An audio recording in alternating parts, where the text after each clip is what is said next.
दोस्तों नमस्कार, आदाब, सत श्री अकाल। चैट विद सुरेंद्र वत्स के नए एपिसोड में आप सबका स्वागत है। आप सबका बहुत आभार जिस प्रकार से आपने इस चैनल को अपनाया, सब्सक्राइब किया, कमेंट्स किए, प्रमोट किया और आपके इसी प्यार की वजह से, इसी प्रमोशन की वजह से आज हम हमारा एक विशेष एपिसोड नंबर 150 आपके सामने प्रस्तुत कर रहे हैं। और आज 150वें एपिसोड में हमने उस व्यक्ति का चुनाव किया है जिसको आपने सबसे ज़्यादा रिकमेंड किया, कमेंट्स बॉक्स में सबसे ज़्यादा, अब तक की हिस्ट्री में सबसे ज़्यादा जिस व्यक्ति का नाम आया, और वो नाम है सोनू शर्मा। सोनू शर्मा कब आ रहे हैं? सोनू शर्मा जी को दोबारा बुला के लाइए, तीसरी बार भी आने चाहिए और आते ही रहने चाहिए। हमने आपकी इस कमेंट्स को, आपके इस आदेश को हमने पालन किया और सोनू शर्मा बहुत बड़ी सेलिब्रिटी हैं। और अच्छी बात ये है कि यहाँ पे आपके इस मंच पे आने के बाद में वो मेरे बहुत अच्छे दोस्त बने हैं। तो आइए हम सब लोग मिलके स्वागत करें हिंदुस्तान के एक बहुत बड़े नेटवर्क मार्केटिंग लीडर, बहुत बड़े कॉरपोरेट ट्रेनर और सोशल मीडिया सनसनी सोनू शर्मा जी। सर बहुत बहुत स्वागत है चैट विद सुरेंद्र वत्स में। बहुत बहुत शुक्रिया सुरेंद्र जी, बहुत बहुत शुक्रिया दोबारा से मुझे बुलाने के लिए। सबसे पहले तो आभार इस चीज़ का सर, आपकी व्यस्तताएं पूरा हिंदुस्तान जानता है और मैं थोड़ा क्लोजली जानता हूं कि सोनू शर्मा जी का अगर 1 घंटा लेना है तो उसके लिए कितनी पेमेंट कॉरपोरेट वर्ल्ड के लोग आपको देते हैं। उस व्यस्तम समय में से समय निकालने के लिए बहुत धन्यवाद। और आज हम लोग सोनू शर्मा सर के ऑफिस में बैठे हुए हैं, बढ़िया से हमने अच्छे से चाय पी और आपकी हॉस्पिटलिटी भी ज़बरदस्त है सर। जिस प्रकार से आप हर चीज़ में नंबर 1 हैं, तो यहाँ पे भी आप बहुत नंबर 1 हैं। तो स्पेशल एपिसोड है सर, हमारे व्यूवर्स को क्या कहना चाहेंगे? सबसे पहले तो आपको बहुत बहुत बधाई। 150वां एपिसोड आपने कंप्लीट किया आज। ये बहुत बड़ा जर्नी रहा है आपका। और मुझे याद है कि हम नोएडा के स्टूडियो में शूट कर रहे थे जब मैं पहली बार आपसे मेरा मुलाकात हुआ, और उस बात को करीब करीब 2 साल से ज़्यादा का अरसा हो गया शायद, अप्रोक्सीमेटली। कोविड नहीं था तब। जी जी जी। और आज 150वां एपिसोड, तो बहुत बड़ा रास्ता आपने तय किया है अकेले। तो और बहुत सारे दिग्गज लोगों को आपने हॉट सीट पे बैठाया है, और उसके लिए आपको बहुत बहुत बधाई और शुभकामनाएं देना चाहता हूँ। Thank you sir. हम लोग आगे बढ़ें। बहुत सारे कॉम्प्लीमेंट्स आपके बारे में लोगों ने लिखे हैं आपके कमिंग सून के इंटरव्यू के बाद में। कुछ मैं पढ़ना चाहता हूँ। योगेश चौहान ने लिखा है, you are an inspiration for us, love the way you speak and influence people. Ashish Pandey ने लिखा है, Sonu Sharma sir, you are one of the best orator of India. Vaibhav Agrawal लिखते हैं, sir because of you I become positive about network marketing business. Sanjeev Ranjan लिखते हैं, great leader और network marketing के बादशाह, प्रभावशाली प्रतिभा, मोस्ट टैलेंटेड जीनियस और good guider only Sonu sir. और अजय डिजिटल एंटरप्रेन्योर ने लिखा है, direct selling king is back. जब सोनू सर आते हैं तो मंच अपने आप खिल जाता है। तो ये सब बताता है, लोग बहुत ज़्यादा प्यार करते हैं सर। बहुत बहुत शुक्रिया। जितने भी लोग इतना सुंदर सुंदर लिखते हैं यार, आपका बहुत बहुत आभार। और जो प्यार आप लोगों ने दिया है पिछले 5 बरस में, ख़ास तौर पर जब से मैं सोशल मीडिया पे आया हूँ, वो अनबिलीवेबल है मेरे लिए। मैंने कभी ज़िंदगी में सोचा नहीं था कि इतना बड़ा फॉलोइंग मेरे जैसे एक छोटे इंसान का भी हो सकता है। तो आपका बहुत बहुत आभार, दिल की गहराइयों से आभार। और नतमस्तक हूँ आपके प्यार के आगे। जितना मान सम्मान इज़्ज़त आप लोगों ने दिया है, एक्चुअली तो मैं उसके काबिल नहीं हूँ, लेकिन खुदा मेहरबान तो गधा पहलवान। और इसी तरह प्यार बनाए रखिए और प्रयास करता रहूँगा आपकी उम्मीदों पे खरा उतरूँ। मैं तो सर सबके चूँकि संपर्क में रहता हूँ, धंधा ही ऐसा पकड़ लिया हमने ये चैट विद सुरेंद्र वत्स का, तो हर सप्ताह एक नई पर्सनैलिटी से मुलाकात होती है। तो जो अच्छे स्पीकर हैं, जिनको दुनिया अच्छा स्पीकर मानती है, तो वो भी आपकी भाषण शैली के कायल हैं। जिस प्रकार से आप बातचीत करते हैं, जिस प्रकार का कंटेंट आप देते हैं, तो और शायद ये आपको भी मालूम है, ऐसी फीडबैक भी आपके पास में भी आती होगी कहीं ना कहीं से। तो बैलेंस कैसे रखते हैं इतना सब कुछ मिलने के बाद आदमी फिर भी धरातल पे रहे, जिस प्रकार की बात आप कर रहे हैं? मैं अंदर से ये बात जानता हूँ कि मैं इस काबिल नहीं हूँ। प्रॉब्लम क्या रहता है? प्रॉब्लम ये रहता है कि जब मान सम्मान इज़्ज़त पैसा लोगों के पास आता है, शोहरत आती है, तो जिस दिन उनको लगता है कि वो डिज़र्व करते थे इसलिए आ गया, तो कभी कभी पैरों के नीचे से ज़मीन निकल जाती है ना। वो एक बहुत पुराना शेर है कि कैसे हसीन कमज़र्फ़ ये गुब्बारे जो थोड़ी सी हवा में फूल जाते हैं और थोड़ा सा हवा में ऊपर उड़ते ही अपनी औकात भूल जाते हैं। तो मैं ये बात अच्छे से जानता हूँ कि ये जो कुछ मुझे मिला है पिछले कुछ बरस के अंदर, मैं डिज़र्व नहीं करता हूँ। तो जब आपको ये बात अच्छे से पता होती है कि आप डिज़र्व नहीं करते, तो आप ग्रेटिट्यूड से भर जाते हैं। लेकिन जिस दिन आपको लगता है कि मैं ही मैं हूँ, दूसरा कोई नहीं, तो उस दिन एटीट्यूड आप में झलकना शुरू हो जाता है। तो ग्राउंडेड रहने का सिंपल सा कारण ये है कि मुझे पता है कि मैं डिज़र्व नहीं करता हूँ। खुदा मेहरबान, गधा पहलवान, ईश्वर दे रहा है, तो मुझे बात अच्छे से पता है। जिस दिन मुझे लगने लग जाएगा कि हाँ मैं तो डिज़र्व करता था इसलिए मेरे साथ ऐसा हुआ, उस दिन मुझे लगता है मेरी उल्टी गिनती शुरू हो जाएगी। दैट्स ग्रेट सर, बहुत कुछ सीखने वाली मैसेज आपकी पूरी इंटरव्यू में, बहुत कुछ सीखने वाला और बहुत अच्छे से आपने आगाज़ किया। मैं पहला प्रश्न आपसे ये पूछना चाहता हूँ सर, पूरी दुनिया आज सोनू शर्मा ब्रांड को जानती है, इतनी सारी आपकी फॉलोअरशिप है, कहीं भी देखिए आप, मतलब कुछ लोग हैं ना यूट्यूब पे छाए होते हैं, तो आप यूट्यूब पे छाए हुए हैं, आप फेसबुक पे छाए हुए हैं, आप हर जगह सोशल मीडिया पे हर जगह आपकी प्रेजेंस है। लेकिन सोनू शर्मा आज सबको दिखता है, लेकिन आपकी कहानी का जो दर्द है वो शायद बहुत सारे लोग नहीं देख पाते हैं। तो पर्टिकुलर आपकी स्टोरी के वो स्ट्रगल के मोमेंट्स हम जानना चाहेंगे, जब आपको भी लगा हो कि यार बहुत मुश्किल है, बहुत टफ है, और उन वो दौर कौन सा था और उसमें से आप बाहर कैसे आए? स्ट्रगल का कोई और एक दौर नहीं होता सुरेंद्र जी, जहाँ तक मेरा व्यक्तिगत तजुर्बा है। ज़िंदगी आपको हर मोमेंट पे चुनौती देती है। राइट। ऐसा नहीं है कि हम 2001 में जब से नेटवर्क मार्केटिंग इंडस्ट्री में आए तब शुरुआत में स्ट्रगल थे और वहाँ से निकले उसके बाद सब स्मूथ राइड होगी, ऐसा नहीं था। आपको हर दिन, हर महीना, हर हफ्ता, हर साल कुछ ना कुछ नया स्ट्रगल देखने को मिलता है। और जैसे जैसे आप पीक की तरफ बढ़ते हैं, चुनौतियाँ बढ़ती जाती हैं और चुनौतियाँ नए नए रूप ले लेती हैं। मतलब जो 2001 में चुनौती थी वो हो सकता है आज ना हो, जो आज चुनौती है हो सकता है 10 बरस के बाद ना हो। लेकिन ऐसा नहीं हो सकता कि चुनौतियाँ एक बार आई और ख़त्म हो गई। ज़िंदगी के हर मोड़ पे ईश्वर आपका इम्तिहान लेता है, और ईश्वर जब भी कुछ बड़ा देना चाहता है तो मैं हमेशा से मानता हूँ कि वो आपका खूब ठुकाई पिटाई करता है, क्योंकि वो देखना चाहता है कि आप अगले रिवॉर्ड के लायक भी हैं या नहीं। नेटवर्क मार्केटिंग का करियर जब स्टार्ट किया तब चुनौती ये थी कि 20-22 साल की उम्र में कौन हमारे साथ जुड़ेगा नेटवर्क मार्केटिंग में। तो बहुत बड़ी चुनौती थी, हम छोटे थे, 20-21 साल का उम्र, कोई ज़्यादा उम्र तो होता नहीं, और नया नया नेटवर्क मार्केटिंग का ये कहानी शुरू हुई थी। राइट। तो बहुत बड़ी चुनौती थी, लोग विश्वास नहीं करते थे। फिर जब थोड़े से पैसे आने लग गए तो चुनौती और बड़ी हो गई। जब और पैसे आने लग गए तो अलग तरह की चुनौतियाँ आ गई, टीम को कैसे लीड करें, टीम को कैसे हैंडल करें। जब ज़्यादा बड़ा नेटवर्क हो गया तो प्रोडक्ट डिलीवरी हो रही है कि नहीं हो रही है, अलग तरह की चुनौती है। जब आपके नीचे कुछ लीडर्स बन जाते हैं तो उनको हैंडल करना एक अलग तरह की चुनौती है। सब में एक अलग ईगो, एक एटीट्यूड पनपना शुरू होता है, तो एक अलग चुनौती है। तो आपको हर दिन हर स्टेज पे एक अलग अलग चुनौतियों से निपटना पड़ता है।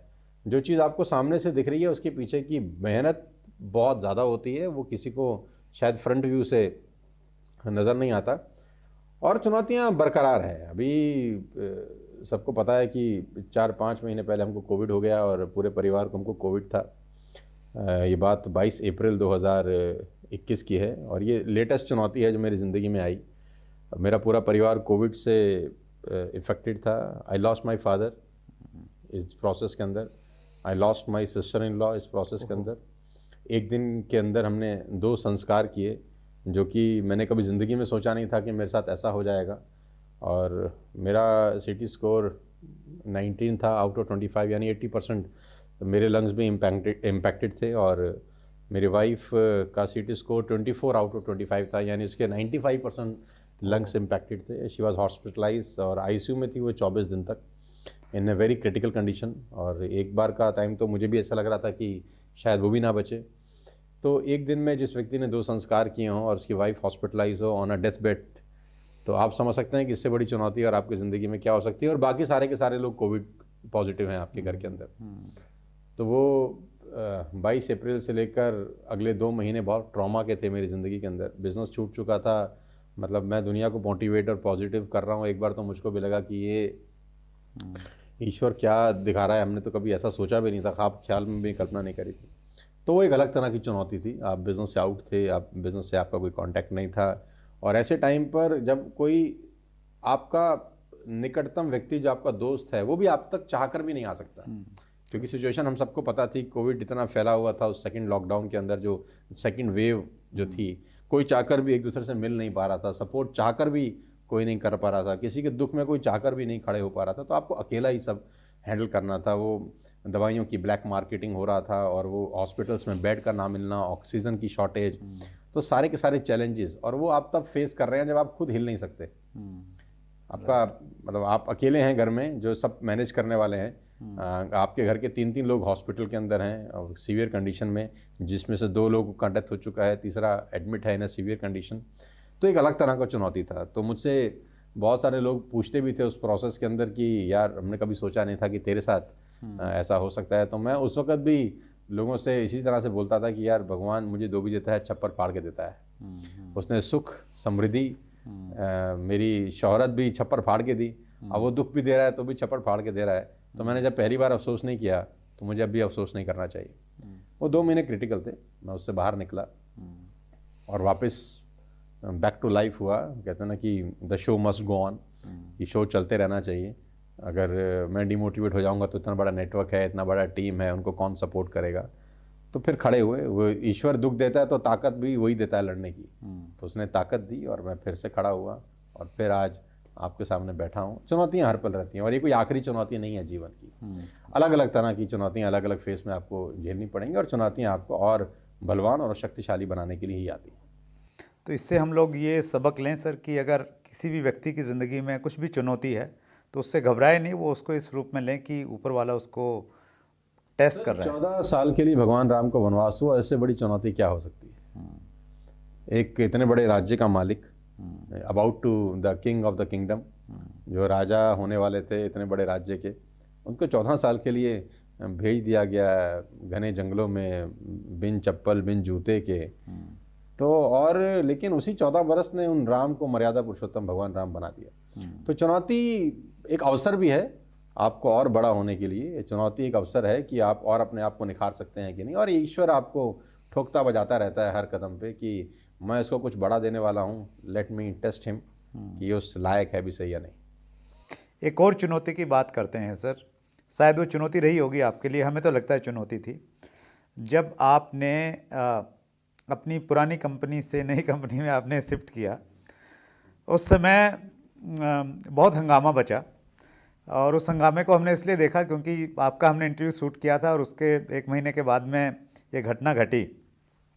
इतना हंगामा तो सर एक बड़ा नेता अगर पार्टी बदल लेता है तो नहीं होता। सोनू शर्मा जी के इतना बड़ा, मतलब कंपनी बदलने से इतना बड़ा हंगामा देखने को मिला, मतलब सोशल मीडिया पे देखने को मिला। आप डिस्कशन में ये बातचीत हुई और बहुत सारे लोग इमोशनल थे, हर्ट भी हुए कुछ लोग, और चर्चाएं चली कि सोनू शर्मा 200 करोड़ रुपए ले गए हैं। तो कितना था सर एग्जैक्टली अमाउंट? नहीं चर्चा चली कि 200 करोड़ में बिक गए हैं। हाँ, ये मुझे याद है, ज़्यादा लंबी बात नहीं है, करीब करीब 2.25 साल पुराना इंसिडेंस है। क्योंकि जब मैं आपके चैनल पे पहली बार आया था तो मैं पुरानी वाली प्रीवियस कंपनी में काम करता था, और शायद उसके 2 महीने के बाद ये ट्रांजिशन फेस हुआ। Right sir. सितंबर 14, 2019 की बात है जब मैंने अपना प्लेटफॉर्म चेंज किया from A to B company. और अच्छा, मुझे ज़िंदगी में मुझे नहीं पता था कि मैं इतना इम्पोर्टेंट आदमी हूँ। अच्छा। मतलब उस दौर पे मुझे थोड़ा सा मालूम चला कि हाँ यार, मेरे में कुछ तो ऐसा है कि सब मेरे बारे में बात कर रहे हैं। मुझे पहले कभी नहीं लगता था कि मैं इतना भी इम्पोर्टेंट हूँ यार, कि किसी को मेरे कोई एक्टिविटी से शायद कोई कंसर्न हो सकता है। तो जो सोशल मीडिया पे जो हंगामा 14 सितंबर की रात को मचा, और 7 साढ़े 7 बजे के बाद जो फ़ोन आने मेरे मोबाइल पे चालू हो गए, और मैं इतने फ़ोन मेरे को लगता नहीं कि मुझे पिछले 5 साल में टोटल आए होंगे जितने फ़ोन मुझे अगले 5 दिन में आए। तो दबा के फ़ोन आए और दबा के मैसेजेस, ईमेल और सोशल मीडिया पूरा भरा पड़ा था मीम्स से।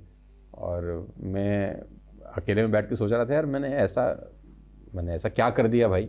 मतलब मैं कोई हिंदुस्तान का पहला आदमी नहीं हूँ जो एक कंपनी से दूसरी कंपनी में गया है एक बेटरमेंट के लिए, और शायद आखिरी भी नहीं हूँ। और बहुत सारे लोगों ने कमेंट करना शुरू कर दिया, कुछ अच्छी बातें कुछ बुरी बातें भी कही। और बुरी बातें करने वाले वो लोग थे जो खुद 5-5 कंपनियां छोड़े बैठे हैं। तो मैं शुरू में तो बड़ा दुख हुआ, मैं झूठ नहीं कहता आपको। शुरू में वो पढ़ के मेरे लिए पहली बार था, राइट। तो बड़ा दुख हुआ, बड़ी तकलीफ हुई। लेकिन कुछ दिनों के बाद फिर मुझे उसमें मज़ा आने लगा। ओके। मुझे लगने लगा कि यार ये बड़ा मज़ा आ रहा है यार, ये तो है ना कि आपको शुरू हुई थी बात 20 करोड़ रुपए से, और पहुँचते पहुँचते फिर आखिरी में मेरी बोली 200 करोड़ रुपए तक की लग गई। तो मुझे लोगों ने कहा कि भाई आपको 200 करोड़ रुपए मिले हैं, तो इसके बारे में आपका क्या कहना है। किसी व्यक्ति ने मुझसे पूछा था जब पहली बार, तो मैंने पूछा भाई 200 करोड़ रुपए अगर आपको मिलते तो आप लेते कि नहीं लेते, पहली बात तो मुझे ये बताइए। मेरा पहला सवाल ये है कि अगर आपको कोई 200 करोड़ रुपए देगा तो आप दिल पे हाथ रख के बताइए आप लेंगे कि नहीं लेंगे। ऑल्दो मुझे नहीं मिले हैं लेकिन मेरा सवाल है आपसे। राइट। तो बोले सर ले लेंगे। तो मैंने कहा अगर मुझे मिले हैं और मैंने ले लिए तो आपको क्या तकलीफ है। राइट। खैर वो तो मैं मजाक में बोल रहा था उनको। ऐसा कुछ नहीं होता, और लोग अपने अपने तरीके से अंदाज़ा लगाते हैं। वो ये अंदाज़ा लगा के ये मतलब कल्पना ही कर पाते हैं कि शायद कुछ मिला होगा तो ही शायद कोई आदमी A to B कन्वर्ट करता है, लेकिन उनकी कोई गलती नहीं है। जाकी रही भावना जैसी प्रभु मूरत तिन देखी तैसी। आदमी जैसा होता है उसको दुनिया वैसी नज़र आती है। राइट। मतलब हमको खरीद सके ऐसा तो कोई पैदा आज तक हुआ नहीं है सर। और we are not for sale. लेकिन उनको ऐसा लगता है कि अगर हम जाएंगे तो हमें पैसे मिलने चाहिए, नहीं तो हम जाएंगे नहीं। मतलब लोगों की जो इमेज बनी है ना आपकी, वो ये बनी कि यार आदमी भारी आदमी है और भारी आदमी जाएगा। हाँ। तो कुछ भारी भरकम ही मिला होगा तभी जा सकते हैं। नहीं ऐसा कुछ नहीं। हाँ भारी भरकम मिला है। उन कंपनी के लोगों का प्यार और उन कंपनी के लोगों का मान सम्मान इज्जत, जिन डायरेक्टर्स के साथ मैं गया उनके लिए मेरा अटूट रिगार्ड, और उनके अंदर भविष्य में झांकने की ताकत, और जिस तरीके से उन्होंने अपनी कंपनी को इतने सालों में रन किया, वो द वे जो तरीका उनका था वो बहुत भारी भरकम था। उनका प्यार, उनका एटीट्यूड, उनका तरीका, और जिस तरीके से वो आगे अगले 10 साल में अपने आप को प्रोजेक्ट कर रहे थे, उसने मुझे प्रेरित किया कि मैं उस कंपनी को चुनूं। मेरे पास बहुत ऑप्शंस थे, लेकिन मुझे बेटर जो लगा मेरी समझ के हिसाब से मैंने उसका चयन किया। पैसा कोई ज़्यादा मेरे लिए इम्पोर्टेंट नहीं था, क्योंकि मैं तब भी ऑलरेडी कॉर्पोरेट सेशन करता था, और उस ज़माने में 5 लाख रुपए एक सेशन के चार्ज करता था। तो महीने के अगर मैं 5 सेशन भी करता तो 25 लाख रुपए मुझे वैसे ही कॉर्पोरेट सेशन के आ जाते।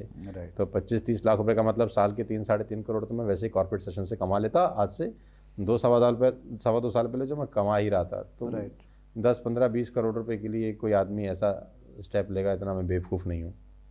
लेकिन लोगों की कोई गलती नहीं है, वो अपनी जगह, उनको ऐसा लगता होगा कि ऐसा किया होगा, लेकिन ऐसा कुछ नहीं। How to choose a right company? बहुत सारी चीज़ें हैं किसी भी एक अच्छी कंपनी का चयन करने के लिए। और सबसे पहला तो मैं एक बात ज़रूर कहना चाहूँगा आज आपके इस चैनल के माध्यम से, कि नेटवर्क मार्केटिंग का कुछ लोगों ने तो मजाक बना दिया है। मैंने जब कंपनी छोड़ा तो मैं 15 साल किया एक कंपनी को। राइट। मतलब मैं कोई 6 महीने में कूद के नहीं भागा इधर से उधर। There is a difference. और ये आपको समझना होगा कि एक डिफरेंस है कि कोई आदमी 6 महीने के बाद या 1 साल के बाद या 1.5 साल के बाद उछल कूद मचा रहा है, और एक आदमी 15 साल के बाद एक 25 लाख रुपए के पे आउट के बाद उस कंपनी का हाईएस्ट अर्नर होने के बाद कोई डिसीजन ले रहा है। तो दोनों डिसीजन को आप एक ही पैमाने पे नहीं रख सकते हैं। दोनों की इंटेंसिटी अलग अलग है, राइट। तो आज बहुत सारे लोग नेटवर्क मार्केटिंग का मजाक बनाए हैं, है ना। वो साल इधर करेंगे, 6 महीना उधर करेंगे, 2 साल इधर करेंगे, फिर समझ में नहीं आएगा तो फिर कहीं और चले जाएंगे, फिर 6 महीना साल इधर करेंगे, फिर समझ नहीं आएगा तो फिर कुछ और करेंगे। तो हर कुछ समय 6 महीने बाद, साल, 1.5 साल के बाद, 2 साल के बाद उनको उस जगह पे प्रॉब्लम होनी शुरू हो जाती है, या अपने अपलाइन से प्रॉब्लम होनी शुरू हो जाती है, या कहीं ना कहीं उनको इशू दिखते हैं। तो हर 6 महीने 1 साल के बाद इशू अगर आ रहे हैं तो प्रॉब्लम आपके अंदर है और कहीं पर नहीं। Right. When I took a decision 2.5 years back, तो वो एक बहुत ही मैच्योर डिसीजन था, क्योंकि मुझे एक बात अच्छे से पता थी कि now the time has come, यहाँ सेचुरेशन खत्म, यहाँ सेचुरेशन आ चुका है। और सबसे बड़ी बात है, ग्रोथ की पॉसिबिलिटी ज़ीरो है। कभी कभी आपको आंखों से नज़र आता है, और ऐसा नहीं कि आपको खुशी होती है अपना 25 लाख रुपए का पे आउट छोड़ने में। आप बहुत प्रयास करते हैं कि उसको ठीक किया जा सके, आप बहुत कोशिश करते हैं उसको ठीक किया जा सके, लेकिन जब आपकी सारी कोशिशें नाकामयाब हो जाती हैं तो मजबूरन आपको एक ऐसा स्टेप लेना पड़ता है जो आप चाहते नहीं हैं एक्चुअली लेना। लेकिन वो मैं तो भीष्म पितामह की तरह, क्या कहते हैं, उस द्रुत क्रीड़ा में चुप नहीं रह सकता कि द्रौपदी का हरण हो रहा हो और मैंने कसम खा रखी है कि मैं कभी नहीं छोड़ूंगा इसको, और तो मैं उस कसम को पक्का रखूं चाहे चीर हरण हो जाए। तो मैंने अपनी कसम तोड़ दी, लेकिन मैंने चीर हरण होने से रोकने का पूरा प्रयास किया। और मैं बहुत खुश हूं आज इस बात को बताते हुए कि that decision was the best decision of my life on that particular time. Sir यहाँ पे एक प्रश्न और उठता है, 1 साल बाद 1.5 साल बाद कोई छोड़ता है तो वो ये कह सकता है जी मैंने कंपनी को देखा और कंपनी में इश्यूज़ हैं इसलिए मैं छोड़ गया। लेकिन 15 साल जब हम किसी ऑर्गेनाइजेशन के साथ में काम करते हैं, उसकी मैनेजमेंट के भी टच में रहते हैं, तो इतना लंबा समय लग गया ये समझने में कि यार कंपनी बहुत आगे नहीं जाएगी। नहीं, ऐसा नहीं है। मतलब जो आज आपका व्यवहार है 15 साल के बाद सेम होगा ऐसा ज़रूरी नहीं है। ओके।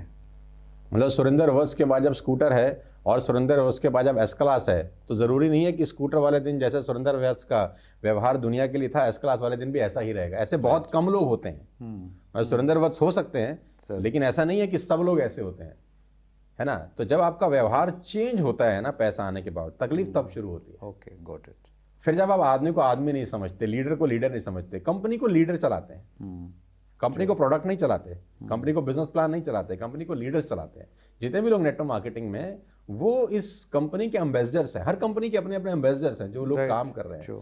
लेकिन जब आप एज अ लीड, मतलब जब आप एज अ मालिक और जब आप एज अ एंटरप्रेन्योर अपने लीडर्स का रिगार्ड, रिस्पेक्ट करना छोड़ देते हैं और आप उनको ग्रांटेड लेना चालू कर देते हैं, और उसमें तकलीफ क्या होती है कि आप एक्चुअली थोड़े से सफल भी हैं तो आपको लगता है हम जो कर रहे हैं वो सब सही है, बाकी सबको तो कुछ पता ही नहीं है टाइप्स। और लेकिन मार्केट चेंज हो रहा है, मार्केट चेंज हो रहा है, और आप मार्केट के हिसाब से आप चेंज नहीं होते। अगर आप अपने आप को मार्केट के हिसाब से बदलते नहीं है तो आप पीछे रह जाते हैं। लेकिन आपको लगता है कि जैसा बिजनेस मैं 2005 में कर रहा था वैसे ही 2019 में भी करूंगा, तो ये प्रैक्टिकली पॉसिबल नहीं है। आपको अपने आप को बदलना पड़ेगा। आप जिस कंपनी में हैं वो भी हर साल 6 महीने बाद अपने आप को चेंज कर रही है, नए प्रोडक्ट्स लेके आ रही हैं, नए तरीके ढूंढ रही हैं। हम जिस कंपनी में आज हैं, हर महीने 2 महीने 3 महीने बाद प्रोडक्ट्स चेंज हो रहे हैं, कुछ ना कुछ नया आ रहा है। मतलब पिकअप सेंटर्स खुल रहे हैं, कुछ ना कुछ नया हो रहा है, नई नई कंट्रीज ओपन हो रही हैं। लेकिन आप ऐसा नहीं है कि 2005 में जैसा कर रहे थे 2018 तक भी वैसा ही करते रहे। You have to change yourself. लेकिन जिस दिन आपको लगता है कि अब आप चेंज होने की संभावनाएं ना के बराबर है, तो बेटर होता है कि आप उसको ईमानदारी के साथ, डिग्निटी के साथ रिजाइन करें। बहुत बड़ा डिसीजन है जब हम सोचते हैं ना 15 साल किसी भी ऑर्गेनाइजेशन के साथ में जुड़ना, और स्पेशली इतनी बड़ी इनकम के साथ में छोड़ना, तो उस समय तो मुश्किल रहा होगा सर। कुछ बहुत मुश्किल, कंफ्यूजन भी रहा होगा कि पता नहीं क्या होगा छोड़ने के बाद। कंफ्यूजिंग नहीं था, मुश्किल था।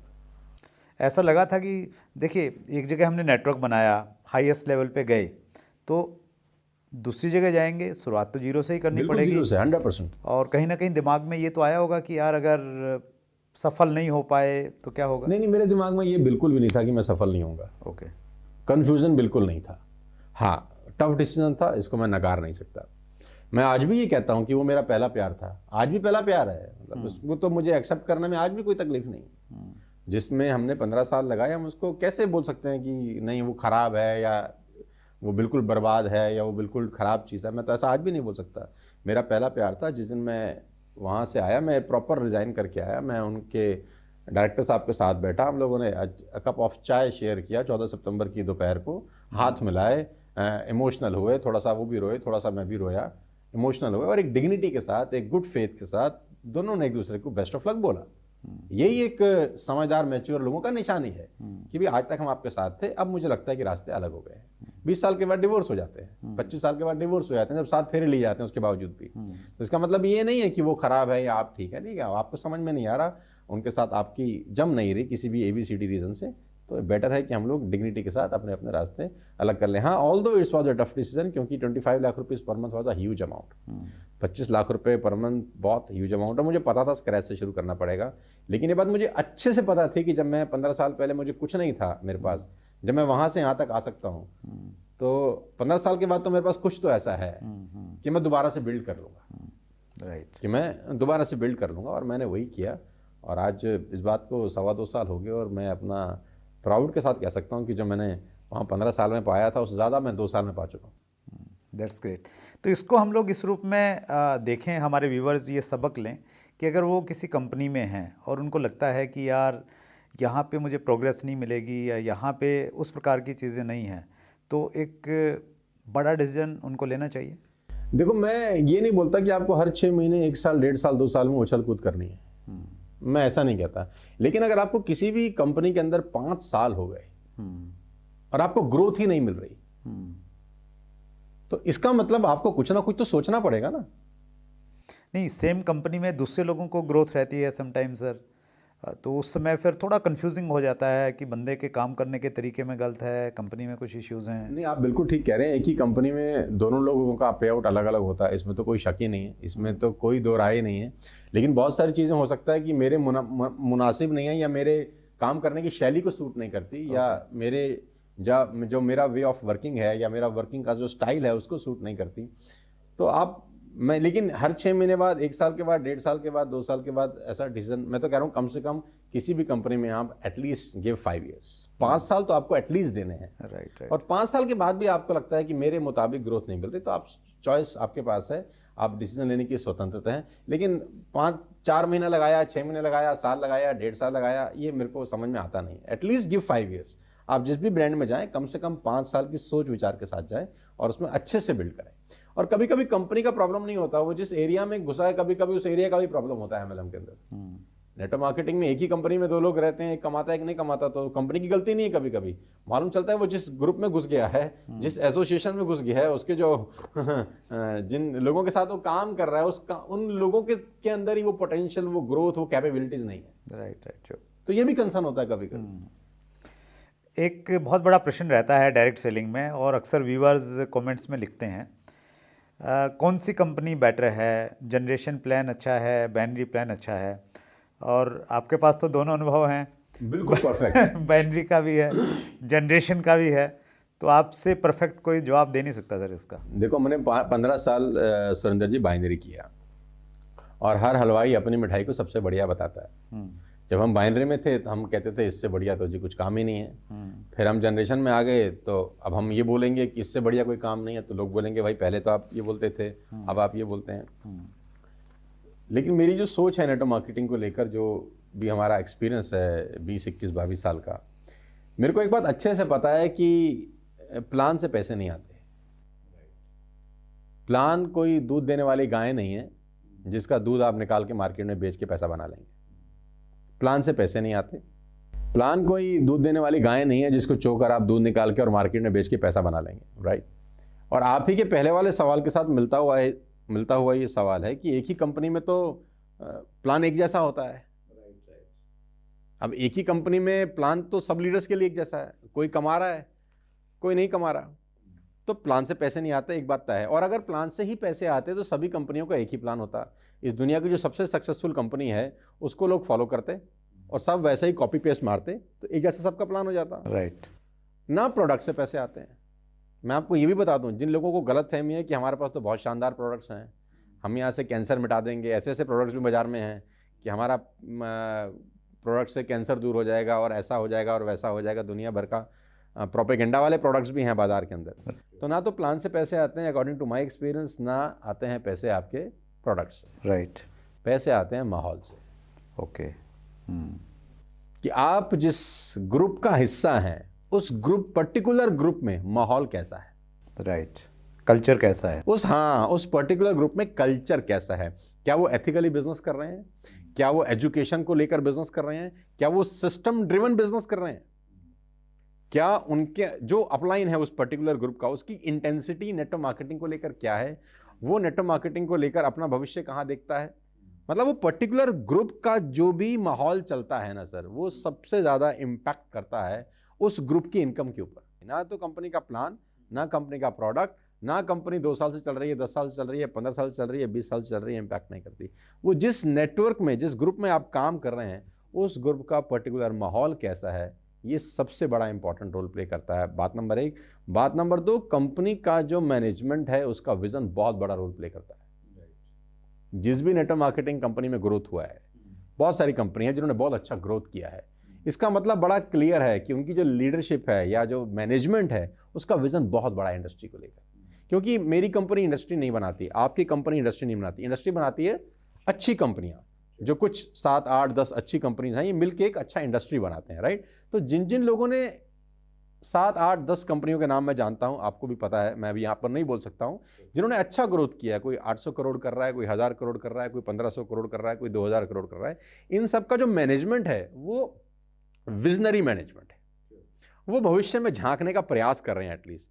नहीं तो 95, 96 से नेटवर्क मार्केटिंग शुरू हुई है, लाखों कंपनियां खुली होंगी, अगर करोड़ों भी खुली होंगी तो शायद मैं गलत नहीं हूं, लेकिन हम जानते हैं कितनी कंपनी को है, 10, 12, 14, 15। तो ये बहुत इंपॉर्टेंट है कि जो मैनेजमेंट है उसका विजन कितना बड़ा है अपने प्रोडक्ट को लेकर और अपनी लीडरशिप को लेकर, और उसको क्या लगता है अगले 10 साल में अपनी कंपनी को कहाँ लेके जा सकता है। तो वो बहुत इंपॉर्टेंट रोल प्ले करता है जब चूज करते हैं आप एक अच्छी कंपनी। तो प्रोडक्ट प्लान जो है मेरे लिए इररिलेवेंट है, माहौल इम्पोर्टेंट है, और किसी व्यक्ति को सबसे ज़्यादा इंपॉर्टेंट माहौल है। किसी व्यक्ति को अगर माहौल नहीं मिल रहा, अपलाइन अच्छी नहीं है, तो क्या वो खुद से एक अच्छा माहौल बना सकता है, अपनी टीम के लिए क्रिएट कर सकता है? देखो, मैं ये बात हमेशा से मानता हूँ कि अपलाइन का ज़रूरत होता है। देखो सर, राइट, मतलब हर आदमी स्पाइडरमैन की तरह छतों पे नहीं चढ़ सकता। मतलब मैं माहौल बना सकता हूँ, आप बना सकते हैं, ज़रूरी नहीं है कि हर आदमी बना सकता हो। एक अच्छे अपलाइन का ज़रूरत नेटवर्क मार्केटिंग में रहता है। तो मैं तो सबसे यही गुजारिश करना चाहता हूँ, जितने भी लोग मुझे सुन रहे हैं, चाहे वो किसी भी कंपनी में हो, मेरी शुभकामनाएं आपके साथ हैं कि आप अपलाइन के साथ ज़रूर रहें। अपलाइन ही आपको इस क्या कहते हैं भव सागर से पार कराने का मादा रखता है। बिना अपलाइन के गति ही नहीं है नेटवर्क मार्केटिंग के अंदर। अपलाइन का रिगार्ड, अपलाइन के साथ आपका रिलेशनशिप, अपलाइन के साथ आपका मेल मिलाप बहुत बड़ा रोल प्ले करता है आपकी ग्रोथ के लिए नेटवर्क मार्केटिंग। अगर अपलाइन से आपका मतलब मामला सेट नहीं है तो आपको बिजनेस करने में दिक्कतें आएंगी। आपको कोई ना कोई चाहिए। मतलब आप अपने, ऐसा नहीं कि आप अपने से नहीं कर सकते, मैं ऐसा बिल्कुल नहीं बोल रहा, लेकिन हो सकता है कि अपने से करने में आपको 10 बरस लग जाएं और अपलाइन के साथ वही काम आप 2 बरस में कर लें। राइट, वो एक्सपीरियंस साथ में रहेगा। तो चॉइस आपकी है कि आपने 10 बरस में करना है या 2 बरस में करना है। दैट्स ग्रेट सर, बहुत इम्पोर्टेंट क्वेश्चन आता है, और इस तरीके से मैंने ये प्रश्न बहुत लोगों से पूछा, लेकिन इस तरीके से पहले कभी जवाब नहीं मिला जिस क्लैरिटी के साथ आपने दिया। यानी लोग कंफ्यूज रहते हैं, इसी में रहते हैं कि यार ये करूं वो करूं। कुछ लोग तो इसलिए छोड़ देते हैं, यार बाइनरी काम नहीं करता, जनरेशन में चला जाऊं। जनरेशन वाले सोचते हैं यार बाइनरी में ज़्यादा पैसा है तो बाइनरी में चले जाते हैं। लेकिन आपने सही चीज़ बोली, ना बाइनरी, आपके अपलाइन के साथ ट्यूनिंग, आपका मैनेजमेंट का विजनरी होना सबसे ज़्यादा इंपॉर्टेंट रोल प्ले करता है। दैट्स ग्रेट सर, ये हमारा बहुत इम्पोर्टेंट वाला एपिसोड है 150, और इसमें जिस प्रकार के ज्वलंत मुद्दों पे आपने बातचीत करके इसको और स्पेशल बना दिया है। सो इस स्पेशल एपिसोड में टाइम देने के लिए सर दिल की गहराई से मेरी तरफ से और हमारी पूरी फौज की तरफ से बहुत बहुत धन्यवाद। Thank you so much sir. बहुत बहुत शुक्रिया, thank you so much. Thank you.